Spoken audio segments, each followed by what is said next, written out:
the last string on the last light bulb pulled off on my hand early this morning, pitching me into near darkness in my basement where I get dressed. And so I put on one of my favorite ties. I love this tie. I love the color of it, but I also love that the inside is a different color, which is very cool. And then when I came into the light, too late to do anything about it, I realized that the bright white stripe in it didn't go very nicely with the off-white pants I was wearing. Mortified as I was in too much of a hurry to meet Babette early here to practice, and you know how angry she gets. But the one thing I wasn't concerned about was that anyone here would criticize me for that. Now, Jean, in the past, has criticized my tie, but it was a Christmas tie, and she had every right to say that because it was quite silly. But other than that, I don't worry about that. And I think if you could think back in organizations you've been in or churches, criticism of what was worn was fairly high on the list. There was a must and a way and a that sort of thing. And it's very easy to make someone feel very small because they either don't put the fork on the right side of the plate or they don't dress the way you think they should dress. And I don't worry about that here. I used to go a long time ago to a church whose janitor, custodian, owned the church. She didn't really, but she acted that way. And she was a fastidious and wonderful cleaner. But she also had this theory that if it's true, it's not rude. And she used this in most of her communication. There was a rather large woman, a very dignified woman, and she was speaking one morning. She was bringing the message. And she was standing at the back of the church, and the custodian woman came up to her and said, "The reason your dress doesn't sit well on you is you're too big." Now, Meg had not asked what Nora thought about the fit of the dress, and it looked quite reasonable to everybody else.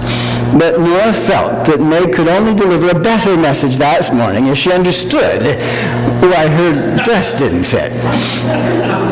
Have you ever been talked to in that helpful way by anybody? You know how it can feel. Now, some in my work line, there are residents or patients who will talk any way they please to the staff.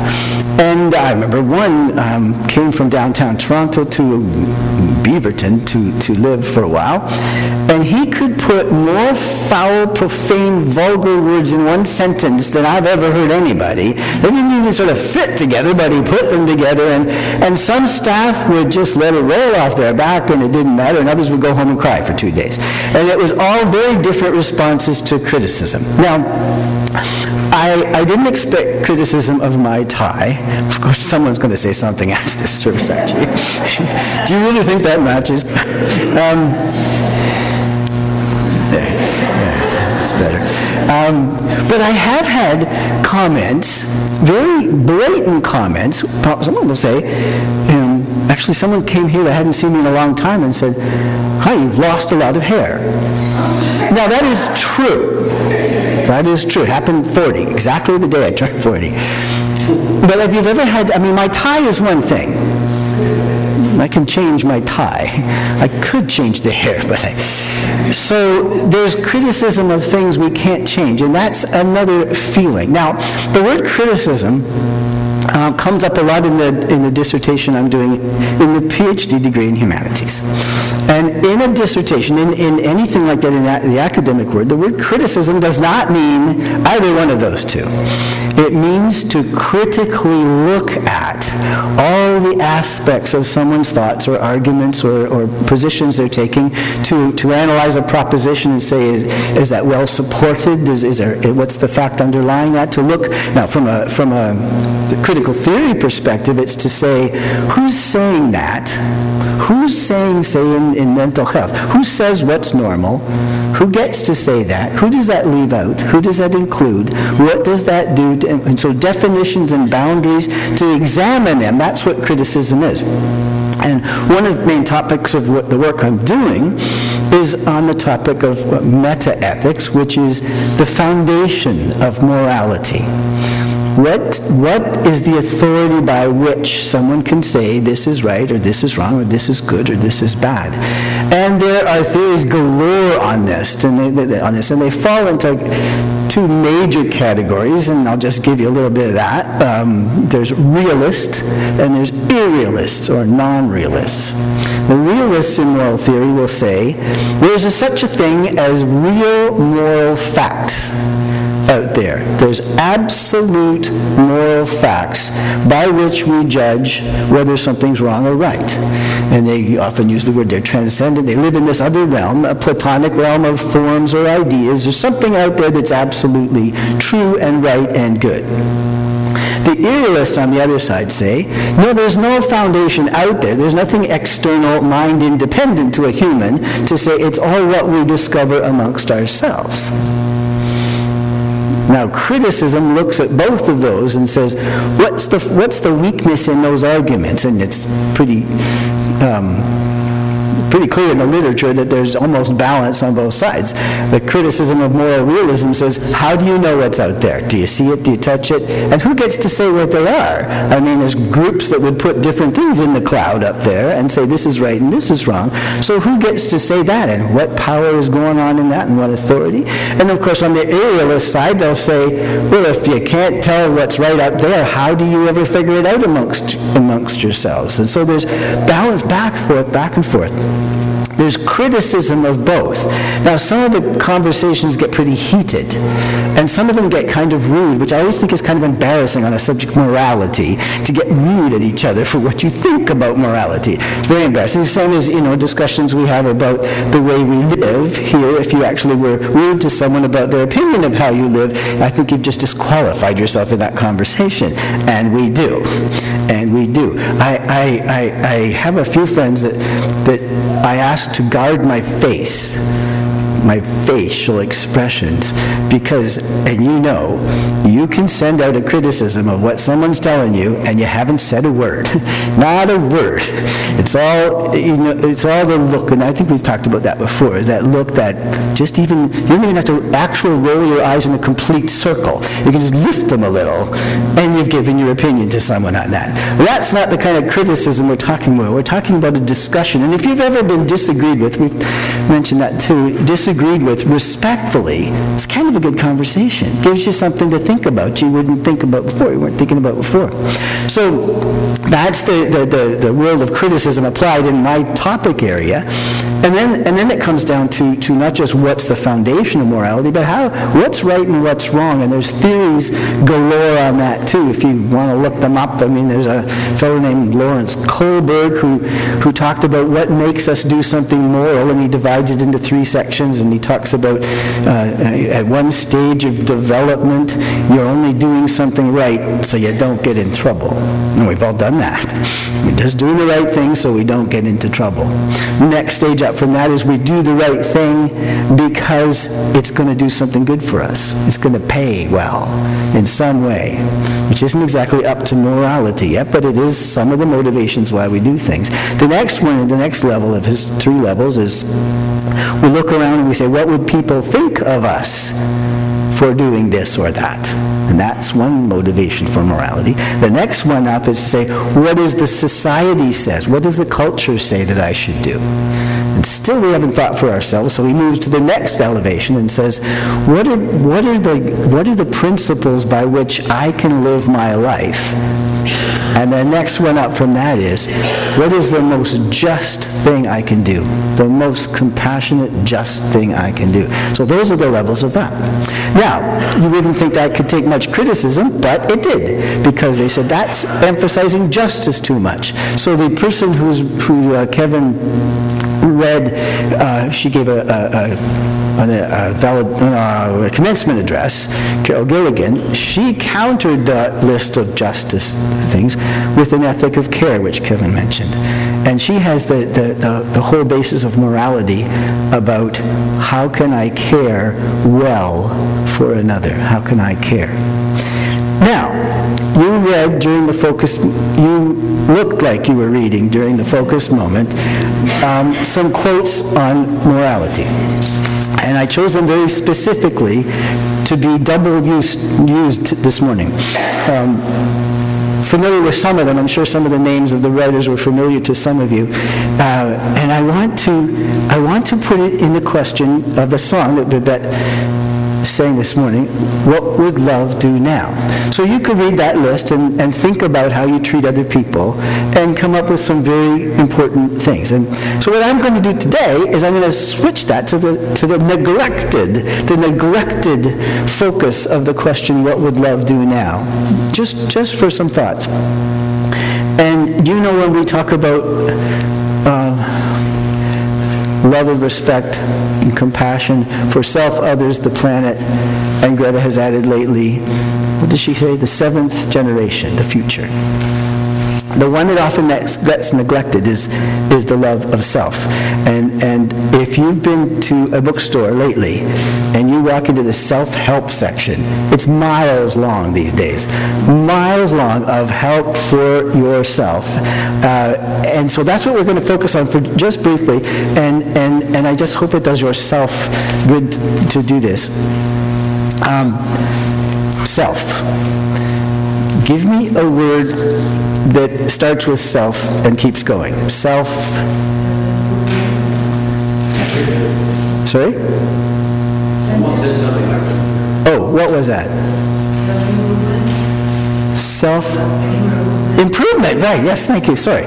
Self-improvement, self-love, self-hate, self-respect, selfishness, selflessness, self-absorption, self-esteem. And then I want us to think about our grounded, guided, and growing. Grounded in the interconnectedness of life.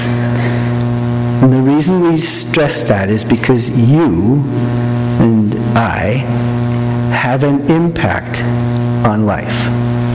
That's where we get our worth from. That we, as a human being, we are built with amazing capacities to have an impact on life, on other people, on the planet. We all have worth. Now, I teach this a lot at work, and so much depends on whether your parents gave you that message really well. If you didn't get that message of the incredible worth of each human being, so that you could well answer the question that I ask in the in-services, who on the planet has worth? And the correct answer to that, of course, is everyone. Most of you, I've never heard anyone say anything other than that to the question.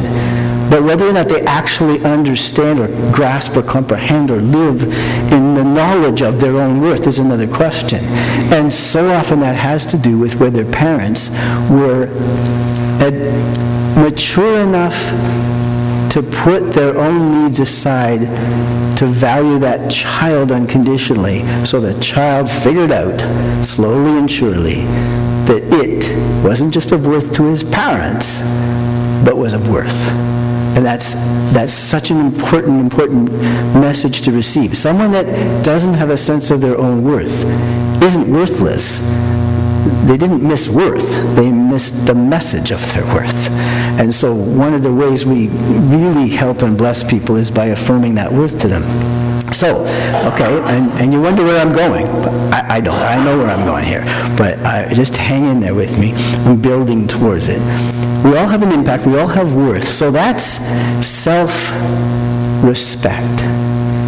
Not because of how well you're doing, but a healthy respect for this incredible thing called a human being that you are.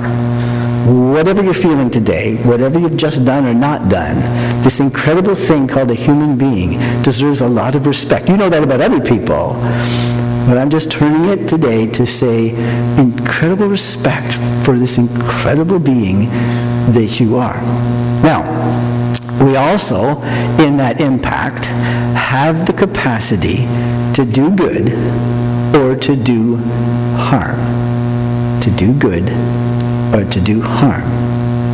And that has a lot to do with how we appraise ourselves, with how we understand ourselves, with how we see ourselves, how well we're doing with that. So I'm going to take you to your sheet, if you could go to the sheet I handed out. And I want to think of these in terms of how you see yourself. Act in such a way that you treat humanity, whether in your own person or in the person of any other, never merely as a means to an end, but always at the same time as an end. You are not just the means to somebody else's end. You are not just for others. You're an end in yourself, which means you have meaning all on your own before anything else. Whatever is my right as a man is also the right of another, and it becomes my duty to guarantee as well as to possess. And this is very simple, but you have the same rights as you try to protect for everybody else. A person may cause evil to others not only by his actions but by his inaction, and in either case he is justly accountable to them for the injury. So you are accountable for injury you do to yourself. Hurtfulness, neglect, not caring for yourself, not getting the help you need. And I'm going to start partway down that next one by Marcus Aurelius, who's been dead a very long time. To change your opinion, are you where I am? To change your opinion? If you nod, then I know you're with me. Nod. To change your opinion whenever anyone at hand sets you right and unsettles you in an opinion. But this change of opinion should come only because you are persuaded that something is just. So if someone jogs you and says, you know, the way you're treating yourself isn't too well, you can change your mind about that if it's just. If it's just. Okay, stay with us. I'm going to drop down to the bless you. Do you see bless you? Now, Alexander, I had Google pronounce this for me so many times, and then I went to Greta and asked her to pronounce it for me, and I'm still not going to pronounce his name well. Solzhenitsyn, is that right? Well, how did you know? You knew. Okay. Alex wrote an enormously powerful book, if you've dipped into it, The Gulag Archipelago, 1918 and 1956. And he and the next quote there are writing with enormous, cruel prison experience. And I'm going to start on his quote. Gradually it was disclosed to me. So these are observations of life made in the worst kinds of situations. Gradually it was disclosed to me that the line separating good and evil passes not through states, nor between classes, nor between political parties either, but right through every human heart and through all human hearts. During the life of any heart, this line keeps changing place. Sometimes it's squeezed one way by exuberant evil, and sometimes it shifts to allow enough space for good to flourish. One and the same human being is at various stages, under various circumstances, a totally different human being. Now just for a moment, that's you, that's me. That mix is us. That is absolutely true. Absolutely true, that right down the center of us, and as he's saying, it kind of shifts from time to time, is that capacity to do harm and the capacity to do good. That's not something to be ashamed of. That's something to really reckon with.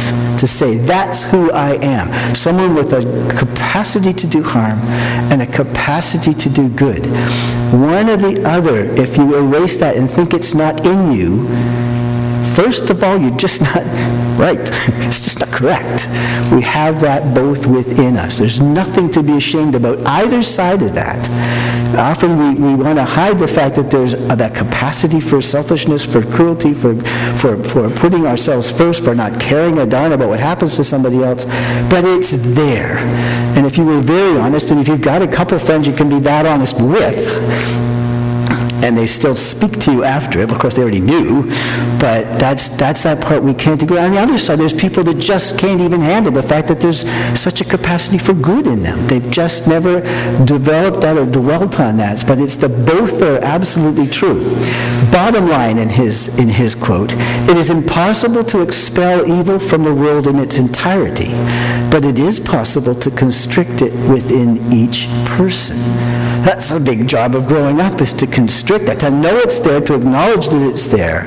And that's about self-respect. It's quite honorable to acknowledge that aspect of ourselves that could do harm. Wow, I better know that. I'm pretty important. I can do harm. I'm a pretty big factor in the universe. I can do harm. Whoa, that deserves a lot of reverent respect, as in know your enemy and respect your enemy. I got this in me. I better watch that. I better know that that's there. And of course, then he quotes at the bottom Socrates, which is so hugely difficult and so important. Know thyself. What kind of harm do you specialize in? What do you do really well that's wrong? Know it.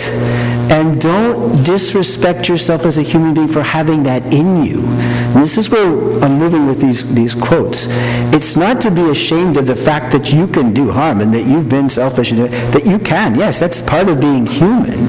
Part of being human. And not accepting that can either mean you blindly go through life not having a sweet clue that you've hurt anybody's feelings or done wrong, because you couldn't possibly, because you're a good person, and you're in the liberal Church of Canada, and so you must be just fine.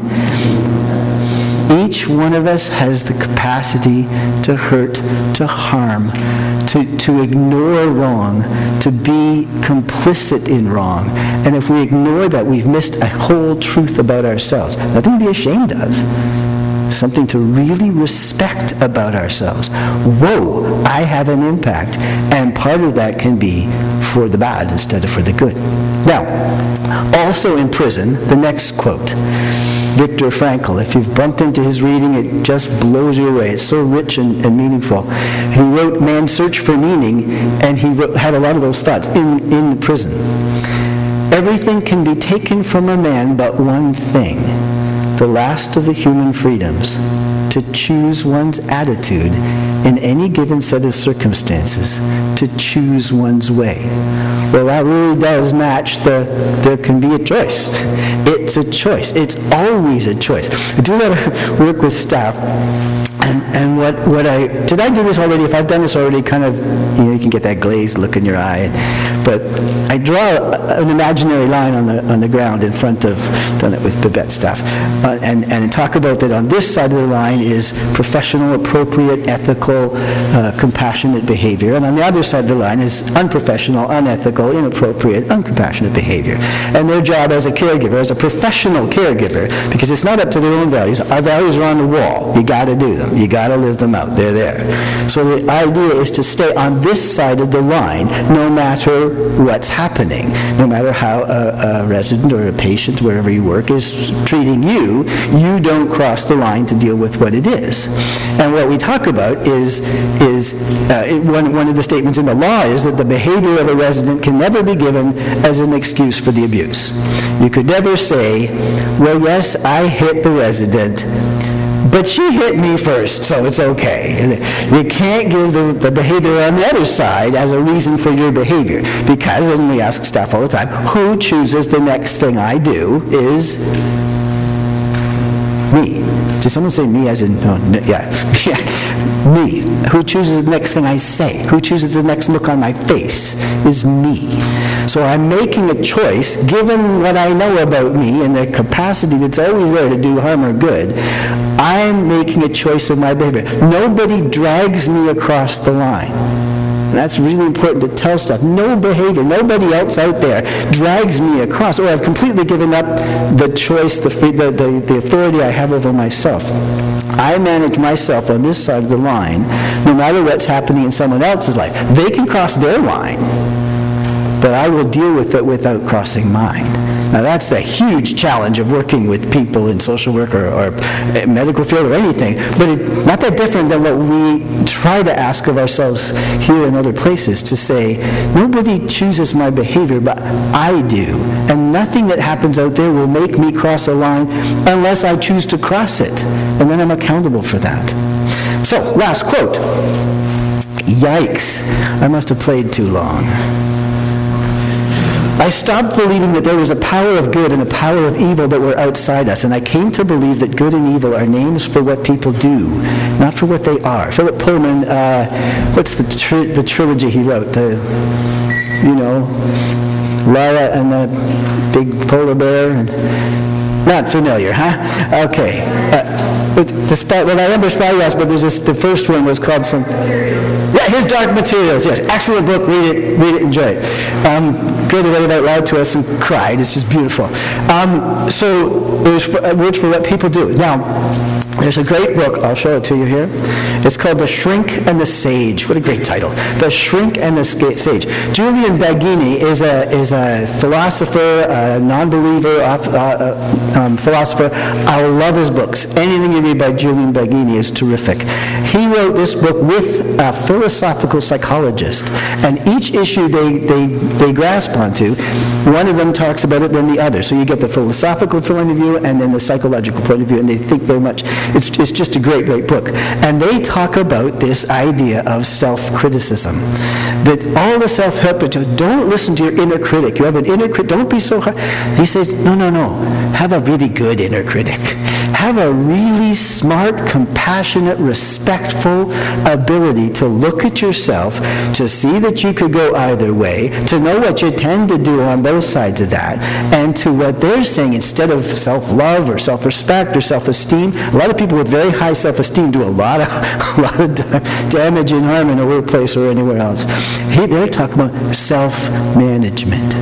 Manage yourself with respect and compassion, knowing the potential on both sides of that, knowing that it's you that choose, knowing that you can have a tremendous impact, but to manage yourself well, and then when you blow it, and the quote there from Ted Koppel that I skipped on purpose there, sort of in the middle of the sheet, apply a rigid standard of morality to your lives, and if periodically you fail, as you surely will, adjust your lives, not the standards.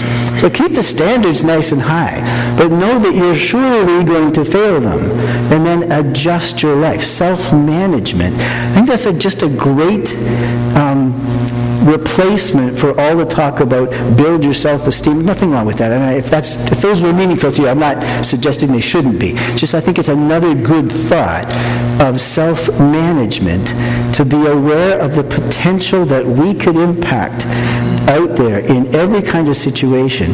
Know that the line is drawn right down the middle of us, and it can move, but it's our choice.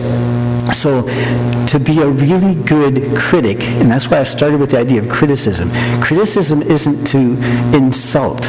Criticism is to know well, to critique something well. We do it out there all the time. Really good to take the responsibility for doing it in ourselves, about ourselves. Self-management. In a way, in the business that is you're the manager. You're the leader. You're driving your boat. You're in charge. And that's scary, but wonderful. Because nobody else is in charge of you. Nobody else is driving your boat unless you hand them the wheel and say, take me. And no one else can manage you like you, and no one else can look after you like you.